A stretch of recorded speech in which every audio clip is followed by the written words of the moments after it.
Welcome to Metaphysical Soul Speak. I'm your host, Elena Fox Starks.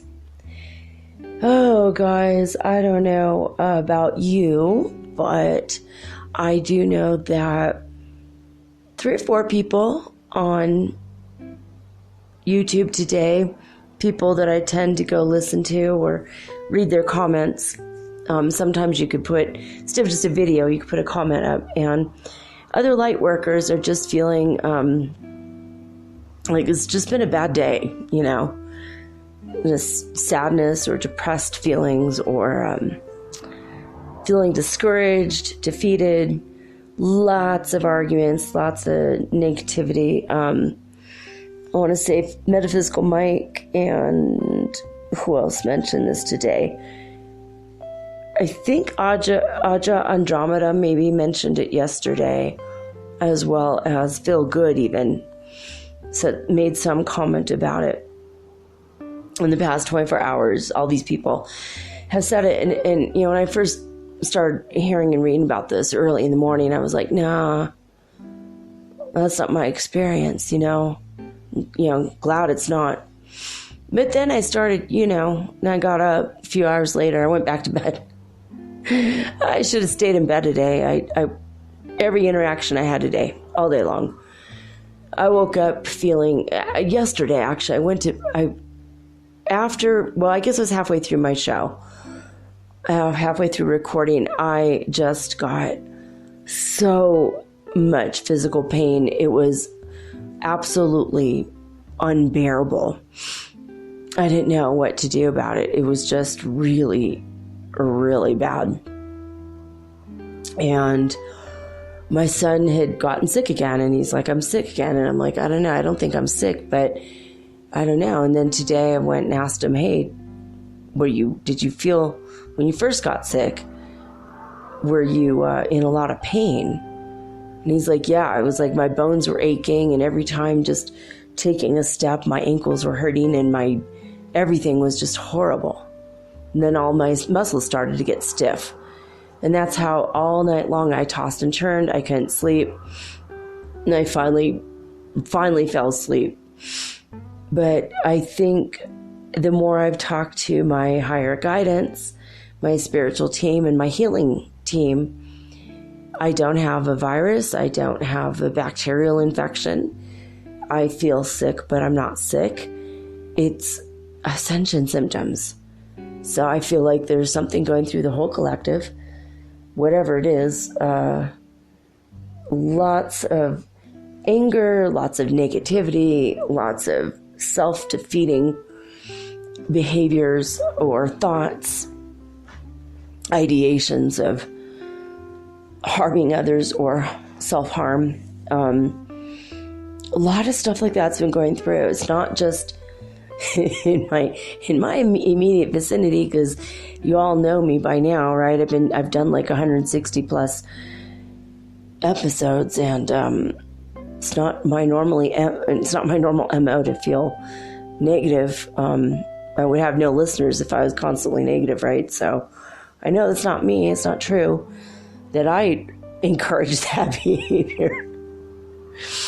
But I mean, just like on Fiverr, someone who I've been talking to for about a week keeps trying to get me to say yes to hiring him to help me with my podcast. He really, really, really wants to help me. He likes my personality. Has he ever heard my podcast? No. So, like, that seems to me like a big requirement. Having a metaphysical podcast isn't like having a sporting event podcast or, a celebrity gossip podcast or how to fix your, Dodge Charger up podcast. This is like a way different kind of thing. And you can't just, market to the masses. And, finally today's like, look, I have 11,000 followers I'd like to market to, on Twitter. And I'm like, well, what do you do normally? And he's like, well, I sell products. I'm like, well, if you're selling things like dowsing pendulums and candles and t-shirts with positive messages and crystals, now you're talking to my crowd. But if you're talking about selling cart tools and baseball cards and television sets and electronics, then that's pretty much generally not my crowd, even though most people might need these things, not maybe the baseball card so much, but so I have to kind of hedge my bets. I mean, I'm already marketing my stuff to 155,000 people on a list that they were all like at a New Age convention in person at one point or another, for example. And I have 500,000 people that are following 13 Instagram influencers. I'm getting ready to put my podcast through these people, right? To get the word out, I want my little podcast to be a medium podcast and a big podcast and eventually be able to support myself with this so I could keep it going. Because the feedback I've gotten from you guys is that you really like my podcast, and I'm grateful for that. And I'm happy I'm here to help, and so, I start going around and around this guy, and, I'm just trying to get information from him. Like, well, what do you sell? And he's like, well, I sell stuff for the buyers. And I'm like, that doesn't make any sense. Like, what do you sell? Do you sell like carpets, t-shirts? What do you sell? And he wouldn't tell me. And he's just like, trust me.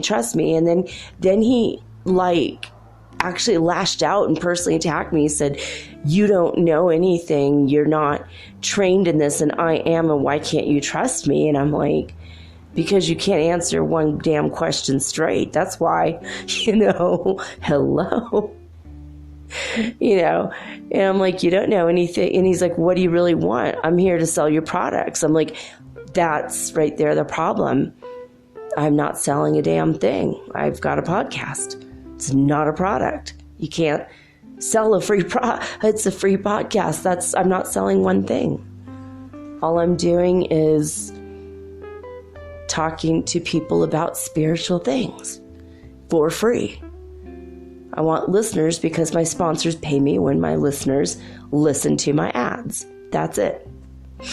To the tune of 1.75 cents per person. It's where we're at now. So he's like, well, let me listen to your podcast. And I'm like, you haven't listened to it yet? It's been like, 2 weeks or something. It's like, wow, talk about not knowing your audience and not really giving a damn, and I'm just like, ugh. So I'm like, I'm done with this guy. I'm not going to talk to him now. And I saw on Facebook Messenger, I don't go on Facebook much, but I do go on the Messenger. So I start talking to a couple of my friends, 3 or 4 people. I've got a friend over in Egypt. We talk every now and again, and he just asks me general, like, how are you? And I ask, how are you? Not too deep. We'll tell each other jokes or send each other videos. I've got people in New York and all over the world. I've got a couple people in France that I love dearly that we talk once in a great while. And then this other friend of mine who's from Algeria, and he started telling me something about, it's like a new TV show called Jinn.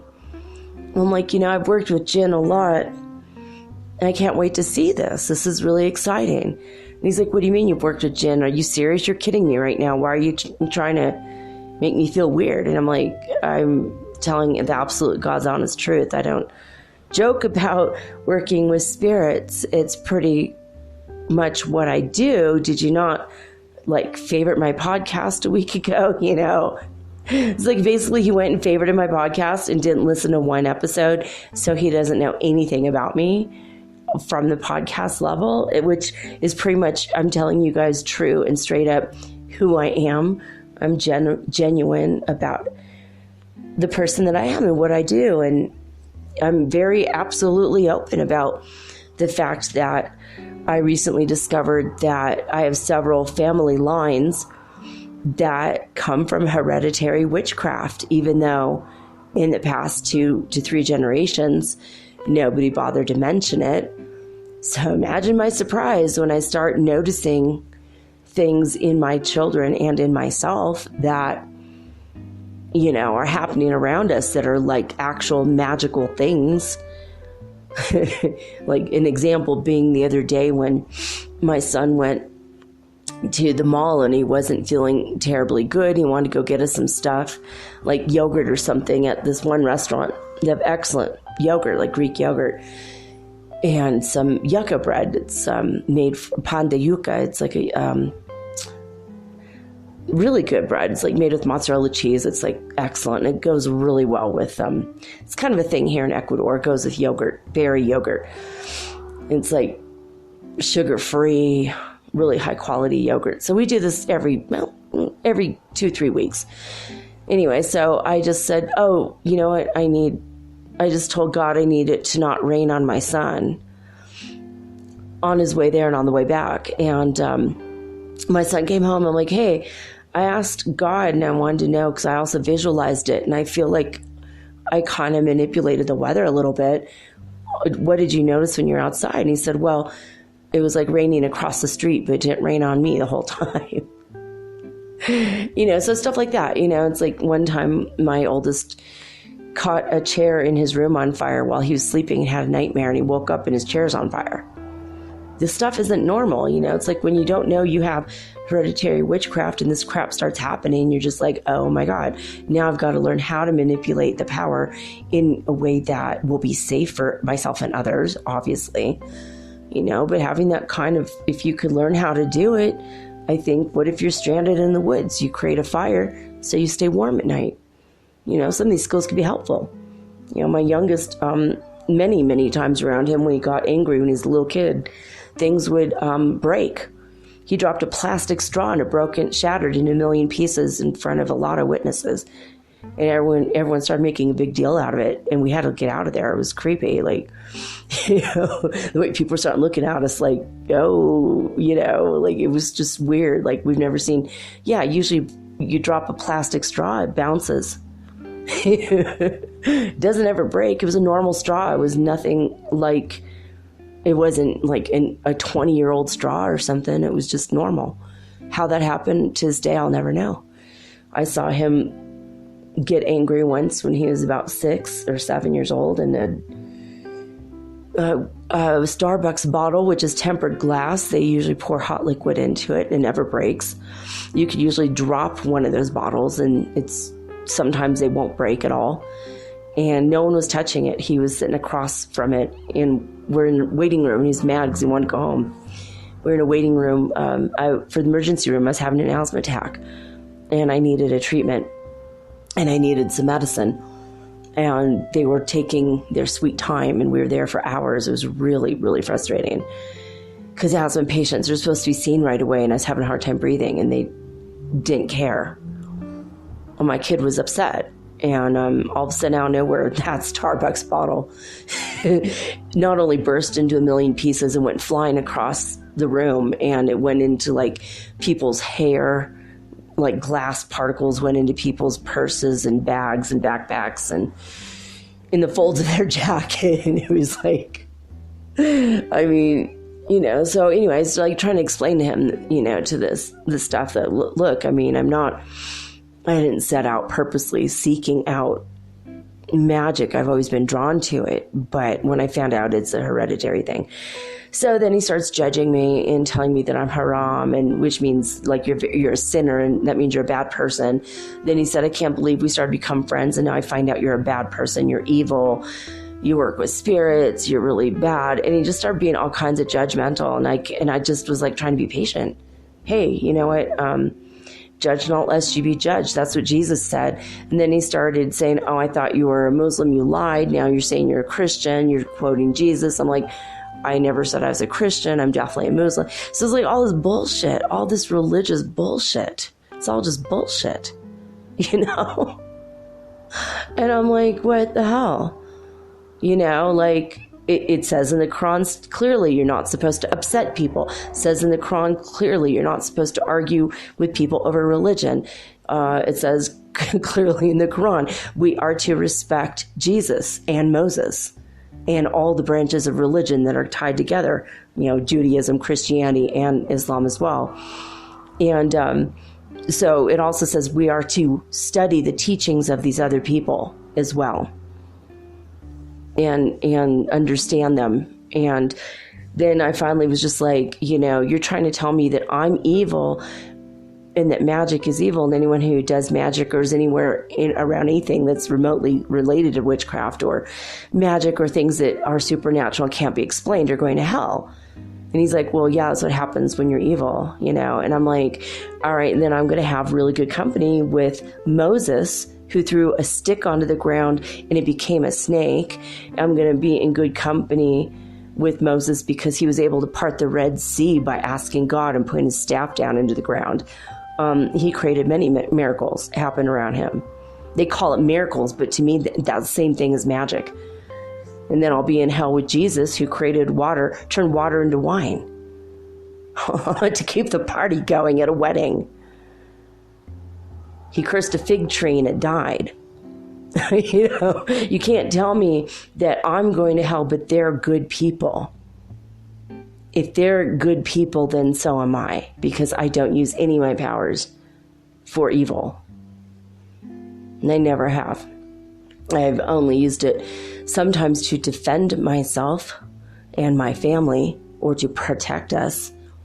I have no qualms about doing that. But mostly I've used my powers to release thousands of spirits that were earthbound, and I've used my powers to talk to jinn that helped me to defeat people that were doing evil things to the environment. Not to defeat the people themselves, but to pretty much make machines break down so that they couldn't be used. Like, for example, the mosquito machine that put out pollution and pesticides. And the first year they did that, they killed all of the bees and the butterflies, and it was completely non-discriminate. It did not just kill mosquitoes, it killed everything. And therefore all the songbirds started to starve and they had to leave. And because there was no animals left to do whatever it is that they do for the trees started to die. And bada boom, bada bing, a few years later, the whole freaking town of Paradise, California burns down because the trees aren't healthy, because there's no more birds there. There's no more insects there because they use the stupid machines. Pesticide, you know what I mean? So when I was there several years in a row, after the first time this happened, they literally blew pesticides on. I went to get the mail and they blew it in my neighborhood, and the wind came up right when this little machine, it was like spraying it indiscriminately in every freaking direction because one person had a case of bird flu 100 miles south of us. That was their excuse. And when they did that, I had a really bad asthma attack. I had to go home and get onto my machine. And for a couple hours, I couldn't breathe. And I thought I was going to die that night. So every year after that, I found out there's a number to call and tell them, please don't spray in front of my house, which is stupid because they're spraying the rest of the neighborhood. So I got everyone in the neighborhood to call. But 3 or 4 people refused. So I said, all right, well, we'll see if I can't do it another way. You know, burning citronella candles gets mosquitoes away. Putting drops of citronella essential oil in standing ponds gets them away. You don't have to indiscriminately kill everything in your path to kill one thing, you know. And so anyway, so these are some of the things that, you know, I've used my power for. It's just I've worked with nature spirits, fairies, jinn, whatever. And I've done this many, many, many, many years so that I could create environments that I'm living in and for not just my family, but for all the people. I stopped chemtrail planes for like a month. They were spraying aluminum into the upper atmosphere above where we lived, but also I think they were spraying some kind of a, I don't know, some kind of a germ, I don't know, microbe that was making people sick. And suddenly out of nowhere, they had like 3 CDC, Centers for Disease Control, went ahead and set up these makeshift little offices to ask people questionnaires about all the symptoms they're having. It's like, oh, really now? So you guys sprayed this shit over the entire county, and then you're setting this up to ask about everybody's symptoms.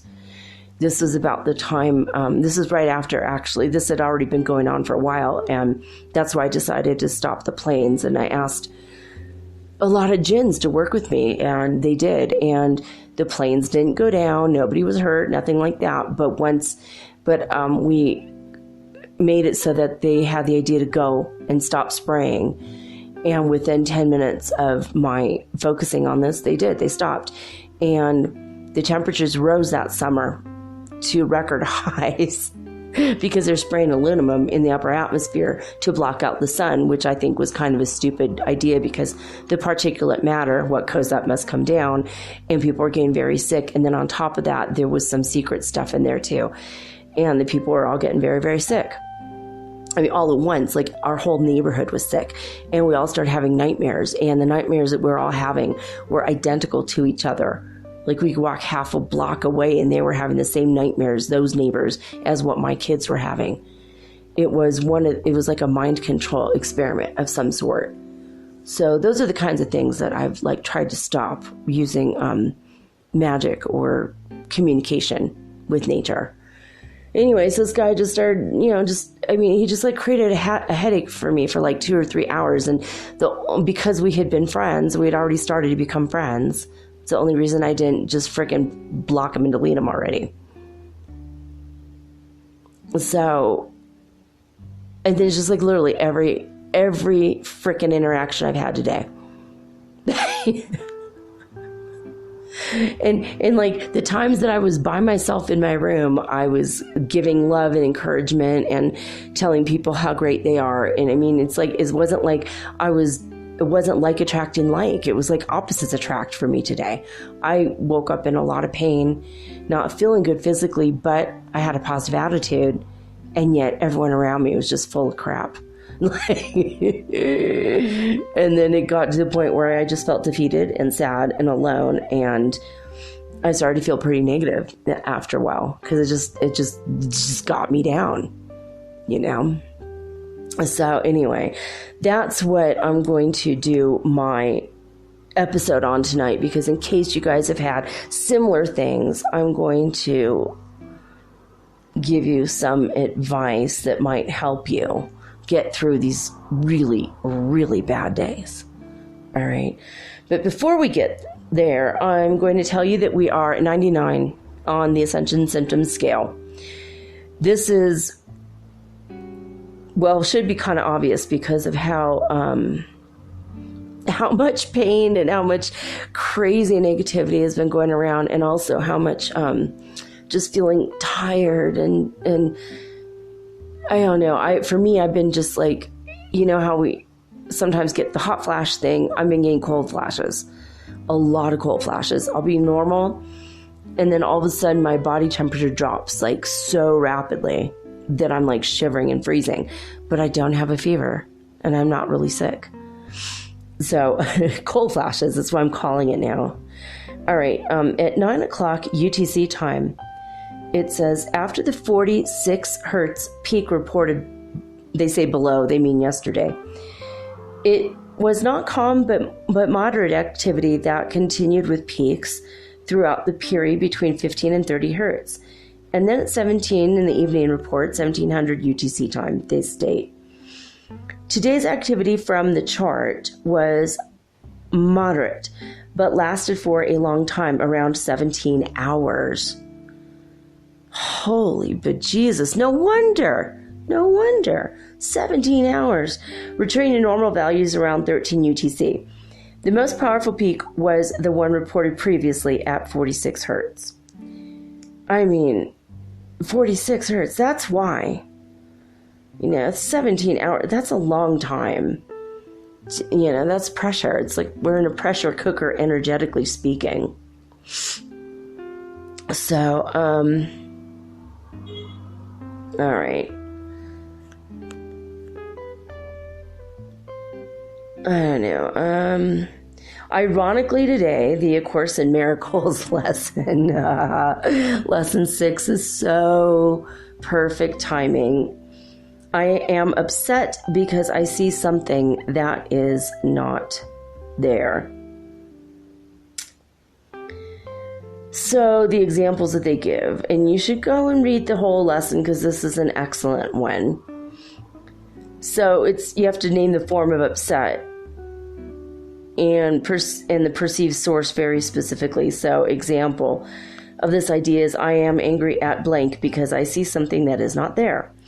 I'm worried about blank because I see something that is not there. And then later the idea is you have to say, there are no small upsets. They are all equally disturbing to my peace of mind. And I cannot keep this form of upset and let the others go. For the purposes of these exercises, then, I will regard them all as the same. And again, the basic idea is, I'm upset because I see something that is not there. All right, guys, I will be right back. Remember, please just just let it play out. Go get a glass of water, run to the bathroom, whatever you need to do. Just let the Spotify spot play out, and I'll be right back with advice on what to do on the negative and bad days.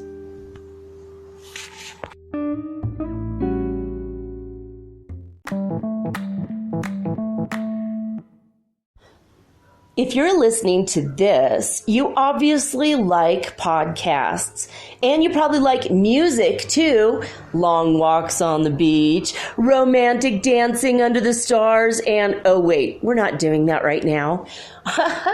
On Spotify, you can listen to all of that in one place for free, and you don't even need a premium account, which is cool. Free is always good.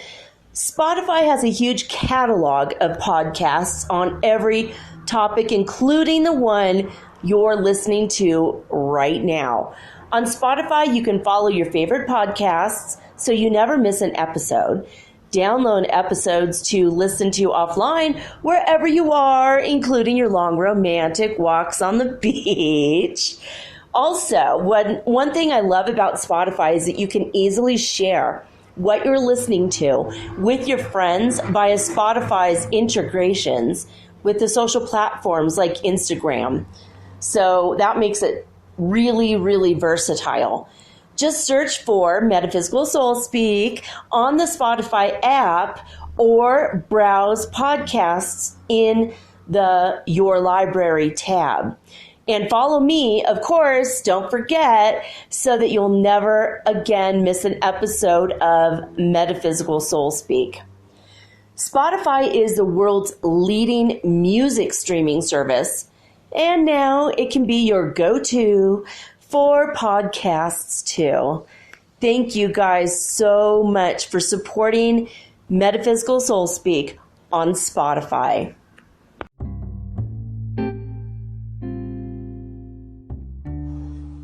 Bad days. We have all been there. We've all had days where everything around us, even though it didn't necessarily come from us, we're surrounded by negativity, argumentative people, bullies, and on these days when the collective is just full of it, and it's an all-day thing, you start to feel depressed, discouraged, defeated, And I mean, today, that's what happened to me. I wanted to give up. I didn't even want to create the show today. I had no idea what I was going to do. That's why this is going to get out about an hour later than usual. Then I had no idea what I was going to do this show on. And then I realized I can't give up and I can't not do the show because I have you guys and you need me as much as I need you. And I realized if I can help you guys, it's going to inadvertently help myself. So I started looking up a lot of different things and I read a few articles, and then I actually just got inspired by what I could say to you guys to help you, and in turn, it's helping me. So here we go. I did realize it is possible that if I'm having a bad day, maybe you are too. Or maybe not today is a bad day for you, but this information will serve you on the days that aren't going as well as you thought they ought to. Because when you have a bad day and the people around you are like, just really like personally attacking you and bullying you and saying stuff that's just not even freaking true. All these feelings that they're, shoving into your personal energy field, they can lead to self-doubt. And then if you give in to that self-doubt, that can lead to self-worthlessness. And then that can lead to some pretty dark thoughts. You could go down some pretty dark, dank tunnels, and that can lead to depression. What I learned or figured out today is that criticism from other people can really hurt you, and which obviously we all knew that, duh, right? But I started to realize that sometimes when their criticism hurts so much that it can lead to self-criticism, and I'm a huge, I don't know, I was going to say huge proponent of self-criticism. That sounds bad. I'm a Virgo, and we are always critical of people, and we're more critical of ourselves than we are of other people. So, I mean, out of all the zodiac signs, Virgos are freaking famous. We're hugely famous. That's the word I wanted to come up with there. We are hugely famous for being extremely self-critical. And then that just leads to more destructive behaviors from, just wanting to die, not eating, not, drinking a lot, wanting to do drugs, wanting to run into traffic, whatever it is. Self-criticism can lead to some really dark things, dark places. I mean, I didn't run into traffic today, don't get me wrong, because I didn't want to hurt myself today, but just thoughts of it, though, just the thoughts are hurtful enough, right? And when people start accusing you falsely, those false accusations can put you in a state of needing to defend yourself. It feels like a threat, puts you in a defensive stance. And I started thinking about this deeper, and I realized that we suffer most when we feel we are unheard, unloved, unappreciated, and we cannot defend ourselves, especially when the person who's criticizing us just starts going after us like a Wolverine and they won't freaking stop. I'm assuming that's how Wolverines fight. I don't know what they do. But, have you ever seen, I don't know, if you guys are old enough, you might have seen this scene in Little House on the Prairie with the roaming wild dogs. And Mary and Laura got stuck in the barn, and their mom and dad were gone for the day, and they had been left with some food, and they had everything, and they were told to stay in the house, stay in the cabin, because they'll be safe, and keep the doors locked. So of course they did not do that. They had an argument, and one of the sisters ran out, and the other sister ran after her, and then these pack of wild dogs came. It was like a really great show. God, it was so full of suspense and stuff, but it's based on true stories. Stuff really actually happened to Laura Ingalls Wilder. So if you can ever find this on YouTube, like just to watch the old episodes, it was an excellent show. But there was this scene though where these dogs just from like in a circle around them just started nipping at them and attacking them and just tried like, and it was like over and over and over and over again. It wasn't just one dog, they were all attacking. I don't know if you guys have ever had days like that. Today, I felt like I was in that barn and the dogs got in and they're just in a circle around me attacking. That's what I felt like today. The exact fear and energy of that, like, not only do I feel self-defeated, I feel like I'm under threat, I'm under attack, and you just suffer because you just feel so unappreciated, and you can't defend yourself because you have to, like, you can't. It makes you stunned, like you get stunned into silence, or or you try to fight back and it's like complete gibberish. You start screaming or yelling, or you just get into this like state of mind where you can't function and you can't think. And then the person who's attacking you or bullying you keeps on and on and on and on like a damn bulldog, and they won't stop, or a wild dog. And that's just how I felt today. That's just how I felt. So when we can't really defend ourselves, we can't really say anything because we're constantly being attacked, like repeatedly, and it's like an onslaught. We just feel like the ignorance of the other person is like over and over and over repeatedly, and you can't reason with them because they're in attack mode, and you can't even be reasonable yourself in that situation because you're just so like and it makes you stifled, and it makes you stumble over your words, and it creates fear. And post-traumatic stress disorder can be activated during this time because if you already have PTSD from before, it just reactivates it. So that makes it exacerbated even more, and then leads to feelings of helplessness, hopelessness, and anxiety. And again, the self-criticism and the self-defeat. And then if you buy into their BS story about what they're freaking saying about you, I mean, it might not even be true, not even a little bit. It might only be 5% true. But you start buying into it, then it's like you're just being whittled down to nothing, to a nub of just self-defeat, and you just become numb emotionally. So I think that's when we suffer the most. We suffer mostly when we start buying into their bullshit. We start believing their lies and their negative BS stories about ourselves. So what can we do to fix it? How do we get out of this shit? That's like the big question, right? So I came up with 5 things that you can do to get away from other people's negative crap that literally has nothing to do with you, usually.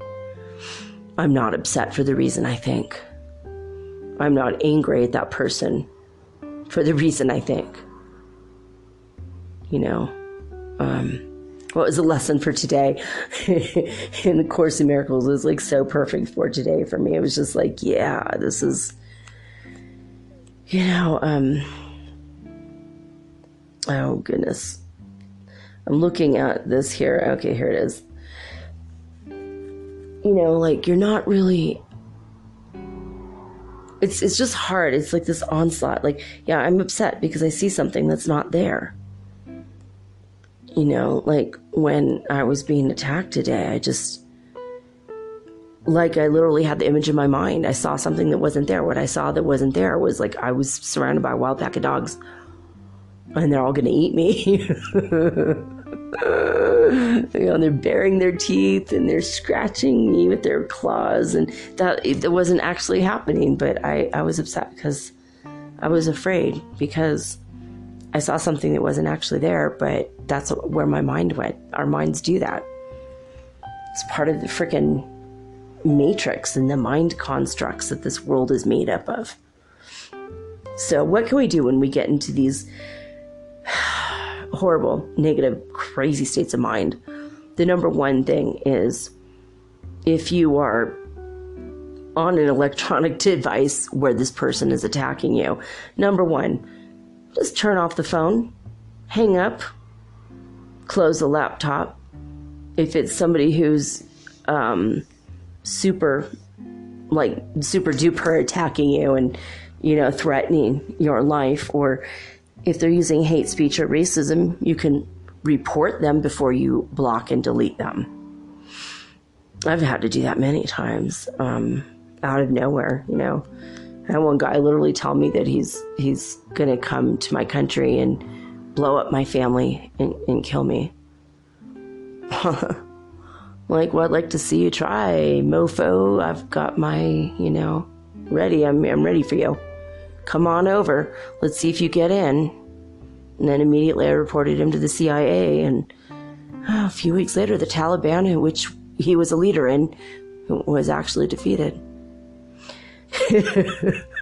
I've been through some stuff, dude. So I've been through the hard crap. And so if you've gone through just like hardly any crap, or like a little bit less than me, you could at least feel like, well, she's gone through it and she feels still some positive days and happiness, then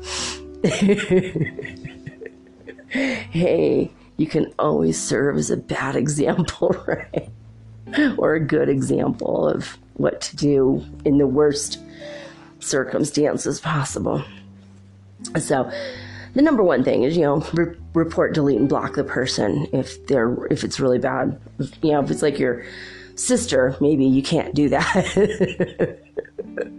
If it's like, your neighbor or your boss, maybe you can't really do that. You can, though. Turn off the phone. You can hang up on them if it's like a conversation. You can always close the laptop, turn it off, unplug it from the damn wall. Make sure you report someone if they are offending you repeatedly. But after you just shut it off, go out and get some fresh air. Open the window at the very least, but go outside, get some fresh air. Get away from the person who is harassing you. If they're inside your home, just go for a walk. Now, what if it's you harassing you? What if someone has upset you to the point where now, they beat you up enough emotionally where now you're beating yourself up because you bought into their story and you allowed them to manipulate and control you. Even after you've walked away from them, you're still doing it to yourself and you're still having that self-negative talk. What happens if it's you? It's now beating yourself up. Well, you know what? You got to get out of your own head. You got to start listening to music. And you know what? When you are in that really super negative state of mind, I don't recommend listening to the positive music because it's just going to hawk you off. It's just going to make you angrier. So listen to angry music first. Listen to, if you want to listen to, gangster rap, listen to music that's like heavy metal or really negative music at first. And then the next song, once you feel a little bit better, you go to the next highest emotion and then the next highest emotion. And then eventually, within a couple hours, now you can listen to Jason Mraz or India Ari, or at least listen to music that makes you laugh. One of my favorite songs that's kind of angry, but also hilarious, is by the Dead Milkmen. It's called Nutrition. I highly recommend you look it up, find it, and bookmark it because the lyrics are hilarious. He's like mad at his parents and he's singing. He's like, at least I give a shit about the stuff I eat. I care about nutrition. It's hilarious because he's like so angry, but he's just like trying to like come up with one good thing about himself. He's like trying to come up with one good thing about himself. Well, at least that's the one thing I care about, and it's just, I don't know if you guys have ever had days like that. I know I have. The Dead Milkmen, they've always made me laugh. They've always been able to bring me out of a funk. They've always been able, I love punk rock for this reason. Punk rock has always always making statements that are just like, usually they're true, usually they're just, sometimes they're off the wall and hilarious. And so when you get up to that level of music, you'll start to feel better. You know, maybe you go listen to that song, you'll laugh about it. Just so listen to music. And, you know, if you really, really, really want to get out of your head after you've listened to music or you've screamed or you've done whatever, go listen to a podcast you like. Listen to one that's going to make you feel really good. You can always listen to my podcast, but I also highly recommend Everything is Alive. I've already said this a couple times.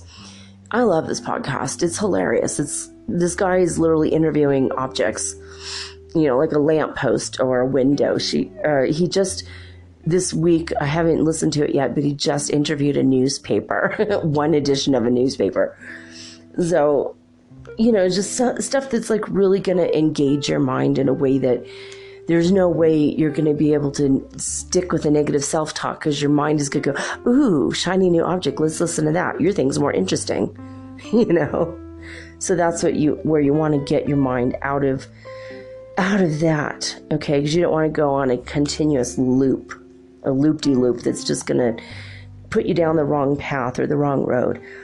Exercising is always good. Do an activity. Go swimming if you can. You know, hop in a pool, even a hot tub, you know, move your arms around. Even that. Walk, run, bike, whatever it is. You know, if you have a trampoline, that is like one of the best ways to get out of your own head, because it's super fun and you start to laugh and then you're like, oh, well, I'm done. I'm better. So whatever gets you out of your own head and away from the bullying from another person or your own self-bullying. Now, the second thing, number 2, is accepting that there will be bad days. That's okay. You're gonna have bad days. This is how we appreciate the good days, right?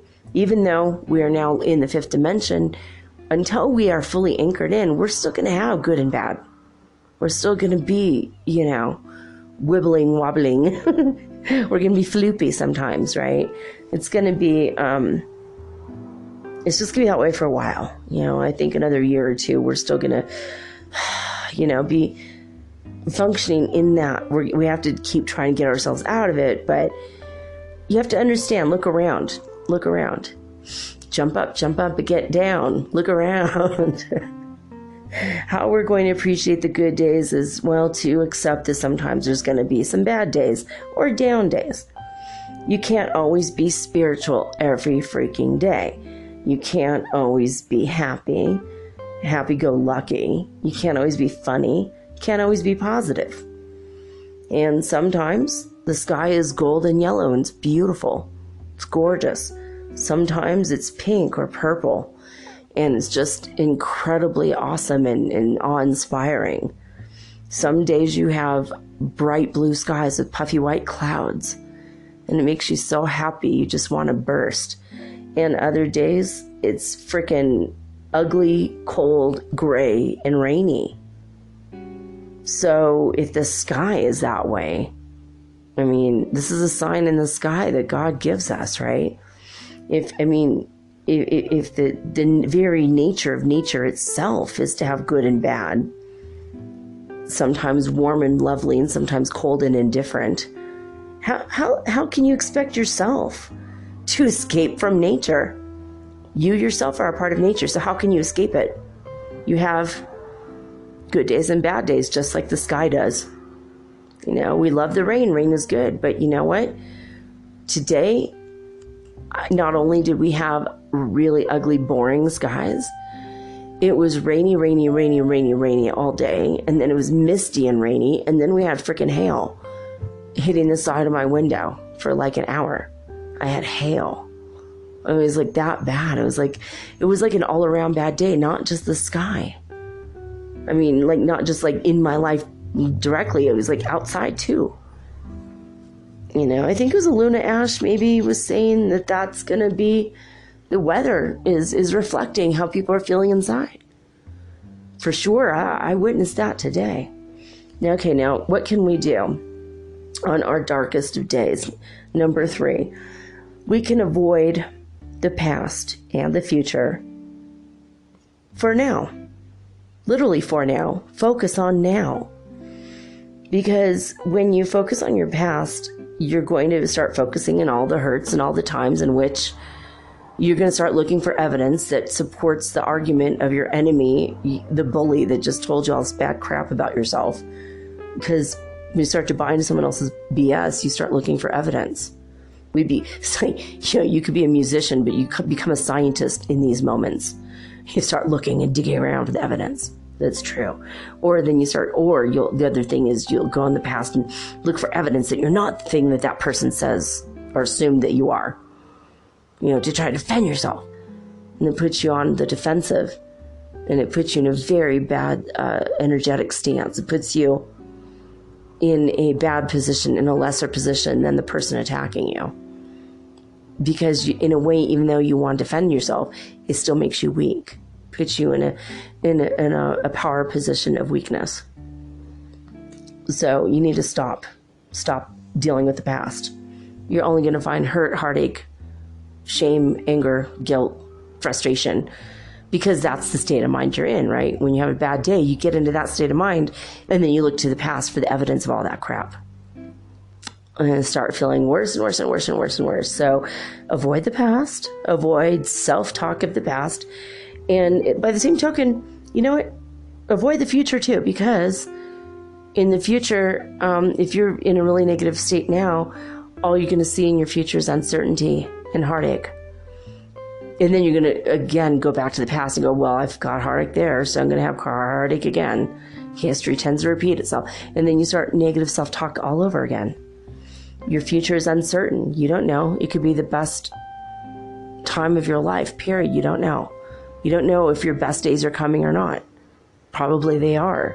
But if you focus on them in a negative state of mind, you don't want to create a negative future.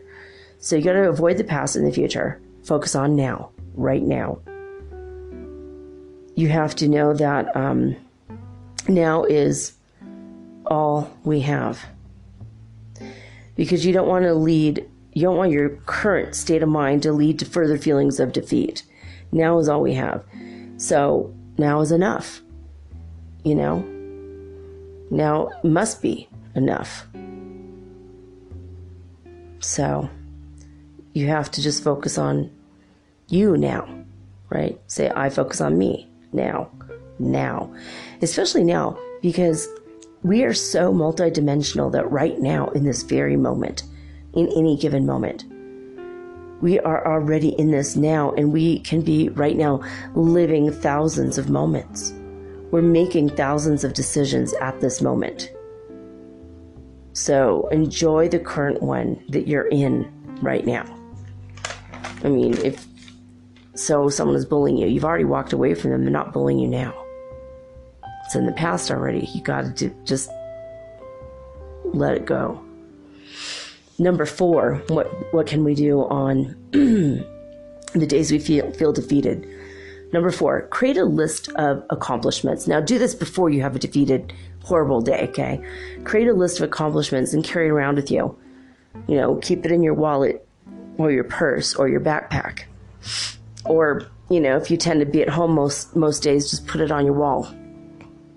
Maybe put your top middle desk drawer or whatever, Or, just shove it in your pillowcase, on your if you have a tendency to flop into bed and say, I'm never getting up again. As long as I live, I'm going to die in this bed.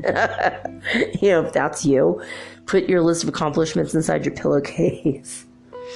A list of accomplishments. I learned this trick. I read a book written by Bill Bartman. He calls himself the Billionaire you've never heard of. I met him, his wife, his daughter, his son-in-law, his grandchild. I met his whole family in Los Angeles, and he and I became friends, and we ended up writing back and forth for like months after I met him. And he grew up in a really crappy household. I mean, his parents were cool, but, they were barely making ends meet. They lived in a really crappy neighborhood in New York. I think it was Philadelphia. I'm sorry. I don't think he was in New York. I think he was in Philadelphia. He's somewhere back east. Don't quote me on that. I think it was Philadelphia. Anyway, he He said that 3 times in his childhood, they had to move because the building they were living in was being condemned by the city. That's like all that his dad could afford. His dad was always working like 60 hours a week and never could make ends meet. He worked he worked for the city somehow, and it was just like, I don't even remember what he did, but he was a laborer, and he did not make very much money per year, and it was really hard on the kids. And Bill thought he's never going to amount to anything. His dad would tell him that. You know, look at me. I've been working my whole life. I never amounted to anything, and you're the same as me. You know what I mean? Just that kind of self-defeating crap, you know. And he didn't know better. You know, he didn't do it on purpose to hurt his kid. He just, you know, was probably just trying to prepare him for a hard life. And he had a girlfriend who was his rock throughout all of his high school years. And he loved her more than life itself. And he was going to kill himself. He told her, hey, I'm done. I think I'm going to end it all. I literally just cannot see a better future for myself than my dad's future. And if I have to live like that, you know, like him, going from condemned building to condemned building, and sometimes having to live in a car because we don't have any place to live, like, I don't want to live like that. I'm probably just going to kill myself, you know? And she just looked at him and she said, you know, I love you. I believe in you. I know that you're going to be rich someday and you're going to make the life of your dreams. And I know because I'm going to be the woman standing behind you and at your side all the time. I have your back. Basically. I don't know the words, of course, that she said, but she said that to him, and he broke down and cried in her arms, and she held him for a couple hours. And he said, no one's ever talked to me like that. Nobody's ever loved me that deeply. And her bolstering him up made him feel that he could bolster himself up and that he deserved that he became worthy of her love, and therefore he became worthy of his own self-love. And they got married, and they're still together. They're childhood sweethearts, and I met her, and she's adorable. Sweet people. Very sweet, very loving, very humble, amazing people. And they live in a 12,000 square foot mansion in Oklahoma, out in the outer skirts beyond Oklahoma City. He invited me, you know, anytime I'm ever in Oklahoma, I'm been invited to stay at his home. You know, I don't know if you'd remember this now, but back when we were friends, like 10 years ago or whatever, it's what he had told me, which was pretty cool. It was really neat. I liked being a friend, you know, friends with a billionaire, because I learned a lot. You can learn a lot from somebody who's been in the lowest of the low position and the highest of the high position. It's enlightening in many, many ways. And he's so humble, and he's so grateful for where he's been able to get. You know, he's a wonderful person. But something I learned about him is very important, and this is going to help you guys. If you can, write a list of all your accomplishments. Now, you might think, oh, I've never really accomplished anything. Well, no, this is not true. And I'm going to tell you why. This is something that Bill has said. If you have learned how to feed yourself, and you've learned how to walk, and you've learned how to go to the bathroom, and you've learned how to put clothes on, think about how big those accomplishments are. Think about a little baby who can't even change its own diaper, can't get up and make itself a meal. If you've learned how to cook for yourself, you've learned how to walk, that's huge. Do you know how much of your brain you had to grow just to learn how to walk? That's actually a miracle. Think about it. In the animal kingdom, babies are born and they're walking within hours. Humans are born and we're just freaking have to be carried around for almost a year. You know? You know? Like, seriously. I think the youngest kid I've ever seen that could walk was like around 6 or 7 months old. I mean, 6 months, it's a long time. But most kids, like my oldest, didn't walk till she was 16 months. And when she first stood up, she didn't walk first. She danced, and then she walked. I thought that was awesome. And she got up to the song Get Up, Stand Up by Bob Marley. It was hilarious. I'm like, oh my God, you are such a card. She was hilarious. And now she's a he. So, and he's still that way. He's still amazing. He just does the funniest things. And it's awesome. But my youngest was encouraged by his older sibling, and he was walking at 7 months old, or no, he was like 11 months old. So yeah, so he walked earlier. But there's another kid at my and my oldest was in ballet for a year or 2 years, and when she was very little, and there was this boy whose older sibling encouraged him, and he was 7 months old, and he was walking at 7 months old. I was like, wow, that's like so early. Most kids don't walk till they're almost a year, 10 months, to up to 18 months. Just everyone has their own pace. So anyway, if you've learned how to walk, if you've learned how to dress yourself, I know these are very, very basic things, but it's not to be taken lightly. These are accomplishments of yours. So if you're like, say you're in high school and you're listening to this and you think, God, I haven't really done much. If you've graduated from kindergarten, if you've graduated from grade school, if you've graduated from junior high and you're now in high school, those are accomplishments. If you've learned how to write a paper, if you've learned how to ride a bike, there's a lot of people who've never even been around a bicycle. They couldn't afford it. A lot of people in the world are very poor. If you've ever gotten your first job, if you've ever gotten your first promotion, if you've ever gotten your first paycheck, those are accomplishments for real. No accomplishment is too small because it's an accomplishment that you've made as a human being. Living, up until a couple years ago, up until just a couple months ago, living in the world of duality, living in a body where your giant, beautiful, glorious soul is crammed into this tiny little clump of cells that's shaped how it's shaped, whether you're, fat or thin or tall or really little or whatever. Your body is so, it's so hard to live in these bodies. And then we don't like what they look like and we get all weird about it. But just being born on earth and choosing to live in like one of the harshest worlds and environments and dimensions, that in and of itself is an accomplishment. It's a huge freaking accomplishment. Do you know that most souls that have been born here after one life decide, no, never again?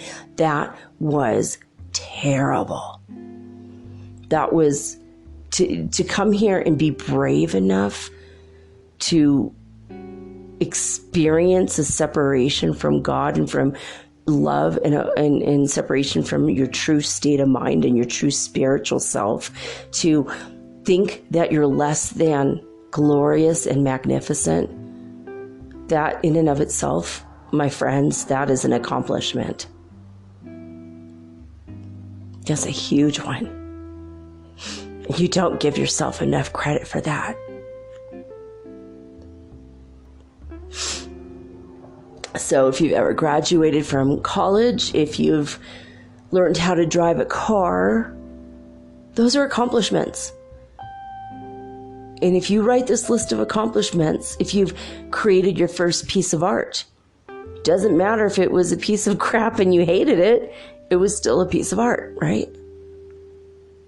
Maybe it was bad to you, but one man's trash is another man's treasure.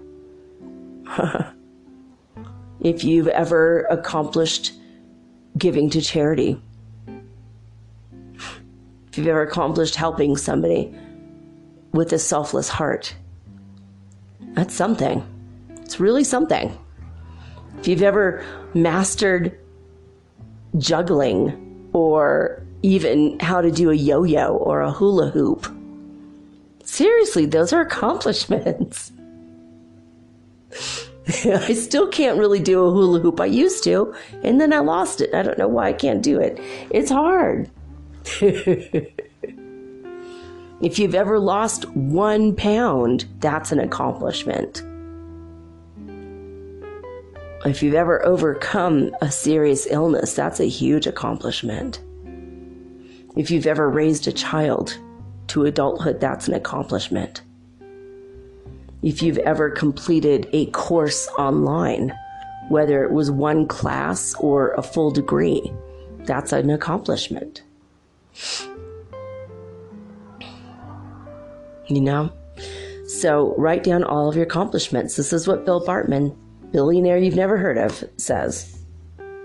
And then what you do is you pull out the list when you feel low. You realize that you've already achieved a bunch.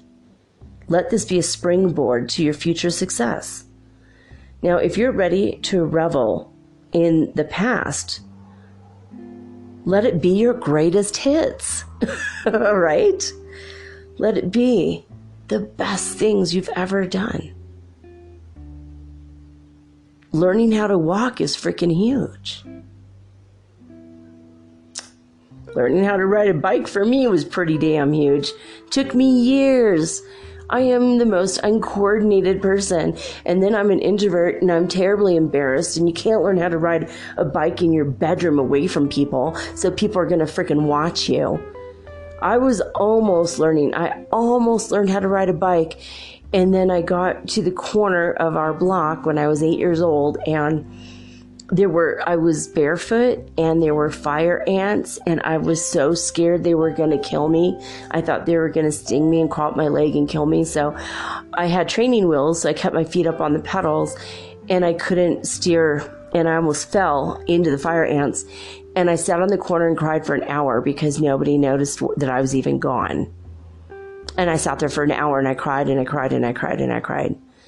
And I had to take a deep breath, and I finally put my foot down when the ants kind of moved away for a few seconds, and I was able to turn the bike around, and I went home as fast as I could, and I did not get on that bike for 7 more years. I was 14 years old before I learned how to ride a bike. Well, 6 more years. I was terrified. But it created such a trauma, and nobody ever knew that I went through that. And then my parents, forevermore, made fun of me for not knowing how to ride a bike until I was 14. And in spite of my stepmother's teasing and bullying me about it, I feel so accomplished, you guys, that I ever even learned how to ride a bike. And then as an adult, I bought a mountain bike and I went up and down these hills. I was going 45 miles an hour in traffic. I was like, hell yeah, I was doing really good. And I got into the best shape of my life, and I became a model. And I because of that bike. And so I accomplished that. I was in Los Angeles Style magazine, and I became the spokesmodel for a modeling agency, and I'm only 5'1". That's one of my weird accomplishments. I didn't go anywhere with it. I didn't make any money. But for a time, I was a model. And I'm proud of that because it's an accomplishment. Because I always grew up thinking I was ugly. I was always made fun of for being a redhead, for being pale with freckles and a redhead. I was always told that I was ugly, that I'd never find a boyfriend and I'd never find a husband, and I would never basically find love or happiness because of the way I looked. But you know what? I did. I accomplished all that. So it's on my list of accomplishments. It is, I learned how to ride a bike. I found love. I found a husband. I had children, That's on my list. And if you've gone through these things as well, it should be on your list. I mean, even if you've gone through I learned how to sell rainbow vacuums. I don't know if you know what a rainbow vacuum is. It's not really a vacuum. It's more of anyway, it doesn't matter. Rainbow is the highest quality vacuum cleaner in the world that you can buy. And it's more than a vacuum. It literally cleans the air. So much so that NASA uses this in all of their clean rooms. And I went through the training. It was 6 weeks long, and I got a certificate. You know how proud of that certificate I was? I literally put that on my list of accomplishments. I learned everything there is to know about this machine. and I was a vacuum salesman for a while. Did I make a dime off it? No. I'm a great salesperson, but for this, no, I wasn't. But I learned all about it, and I felt like, hey, it's weird, but it's an accomplishment. So what is the fifth thing that you can do on the days in which you feel defeated and down and the bulldogs are after you, the wild pack of dogs are chomping at your heels and you feel defeated? What's the fifth thing you can do to get out of that? I think the number one thing in the fifth thing that I have a list: mindfulness. Being mindful. When you go and take that walk I talked about in the beginning, go sit and be mindful of everything. Take note of the first 20 things that you hear. I hear a cricket. I hear an ant chewing on a leaf. I hear a car. I hear a bird chirping. I hear music. Sounds like it's 2 blocks away. Like that. Just, like 20 things. Name out loud. Well, maybe if you want to look crazy, don't name it out loud, but, count on your hands 20 things. 20 things that you hear. And then go through 20 things that you see. I see that there's a little bit of fungus on that tree. I see that there's a bug on that leaf. I see a dog taking crap. Oh, yeah, don't look at that. Just kidding. Whatever it is that you see, you go outside and just see the river running. I see the, lizard on a rock, whatever it is. And take note of your breathing. Start breathing deeper. Eventually, you're going to get to a point where you're going to be able to meditate. But you know what? If you're still angry and you can't get to the mindfulness state, well, if you can, just primal scream therapy. Fuck it. Sorry, excuse me. I'm going to have to put an explicit content warning on this one now. Sorry about that, guys.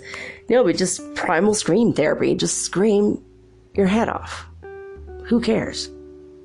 The best place to do this is inside of a car with all the windows rolled up. Just drive out to the countryside and do it. You don't have a car, go to the beach. You have a beach, go up to the mountains. Barring all that, say you live in the city, go behind Walmart. Scream your head off behind Walmart. What are they going to do? Tell you can't be there? Really? What are you doing back here? I'm screaming. Do you mind? Screw off, I'm screaming, so what? What, am I not allowed to scream? Free speech, come on. Primal scream therapy works. Can make your voice a little gravelly like mine is right now. But sometimes that's better than holding it in. Dance. Get up and dance. After you've gone through all that, you start to feel better. Just dance. You might not feel like it at first, but dance. Art. Do art. Bath. Take a bath. Take a nice Epsom salt bath. Remember putting colors, food coloring in your bath? It's not going to color your skin. You're not going to turn green. You put a bunch of it in, you might, but put a couple drops in there. It's going to make you feel happy, different. It's going to change your mood, I promise. Absorb that color into you, into your heart chakra, and heal it. Candles, light candles. Incense. Change your energy in the room around you. If you change, by changing the energy of the room, or whatever your energy is around you, wherever, if you're in the park, even if you have to be alone in your car, you can light incense. In the park, you can light incense. It's going to change your energy near you, around you. You can even burn a candle, even if you're sitting in the park on grass. Obviously, be careful. If the grass is dry, don't do that. If anything, from the other day when I told you that story about the guy who burned 500,000 acres because he sparked some dry grass because he's afraid of hornets. Don't do that. If the grass is dry, don't do it then. But But you can always light incense or, be careful, don't don't burn thousands of people's homes down, It won't make you feel better in the long run, maybe for like an hour. No, I'm just kidding. Don't do that. Don't ever do that.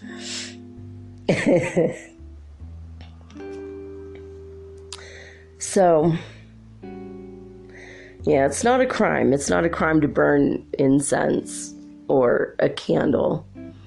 Maybe go sit at a picnic table and bring a piece of aluminum foil with you and burn it on that so that nothing gets burned, besides the incense or the candle. But you know what? If you're still mad, create something. This is fun. This is a fun one. Create a rap song about that person that hawked you off. And sing it out loud, and eventually you're going to just be laughing your head off. For real. Don't share it with anyone else. You don't have to tell anyone about it. Or you could draw a terrible drawing of them, maybe draw them with brown teeth or sitting on the toilet or being eaten by a shark, If you're angry at someone, that might be a way to kind of get that out, that energy out. Do art therapy. Art therapy can help. Rap therapy, I call it. You sing a rap song about something. It can help. It can help. And you can, further, you could destroy the thing that you create, which will also help your feelings, get out your feelings about the situation and the person. It's, you could set fire to it again, be extremely safe, fire safety, or you could drown it, if it's a piece of paper and you've drawn the person, you can always just go shove it in a pond or river or water fountain. It's just a picture. It's just, get it wet, drown it in the sink or something. I mean, if you live in South America, don't flush it down the toilet because then you can have a problem with the plumbing. But if you live in North America, maybe you could do that. I wouldn't recommend it, but you can just put it in the sink, rip it up, rip it to shreds. Throw it, and then you throw it away. And then that will be a physical act, but you imagine that your emotions that are negative go along with it when you throw it away. If it's your boss, do all that and make a big wad and just throw it up into the ceiling in the bathroom and let it stick there.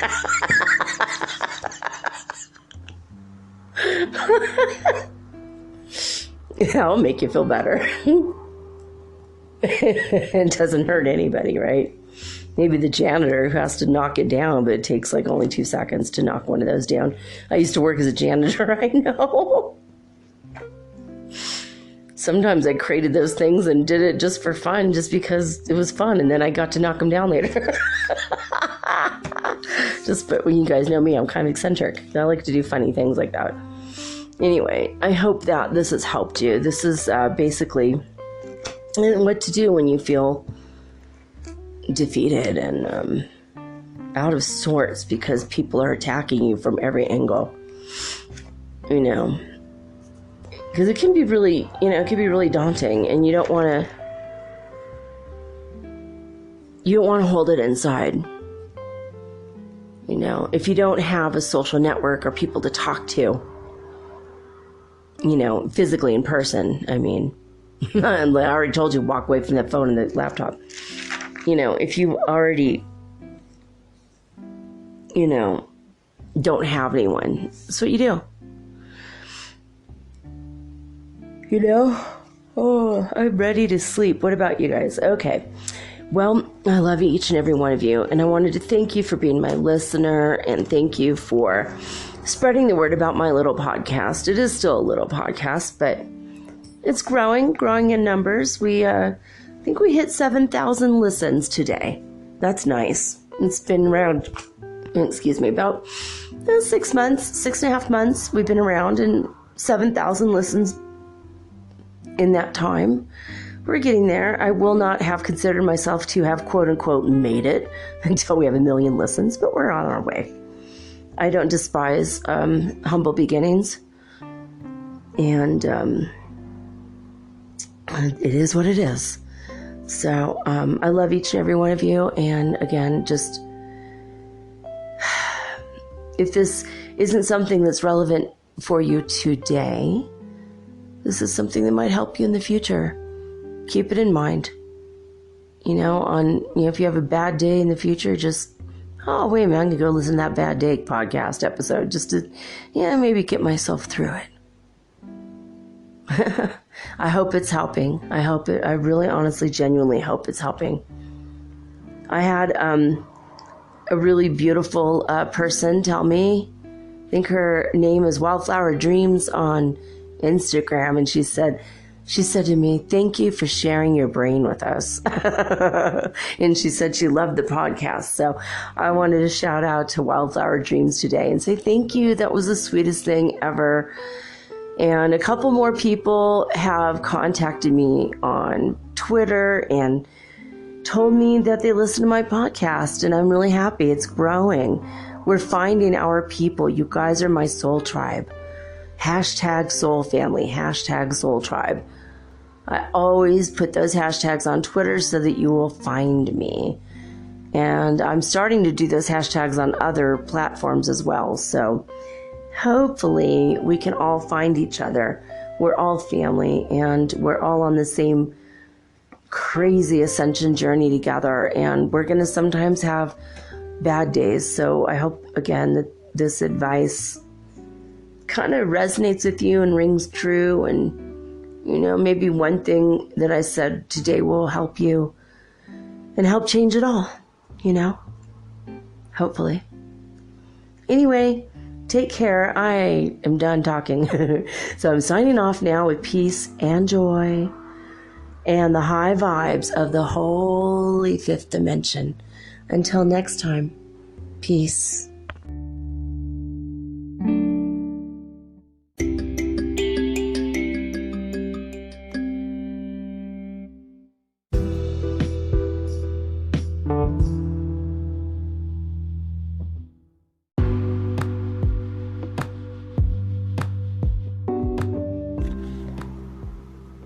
Metaphysical Soul Speak is run on sponsors and listener support.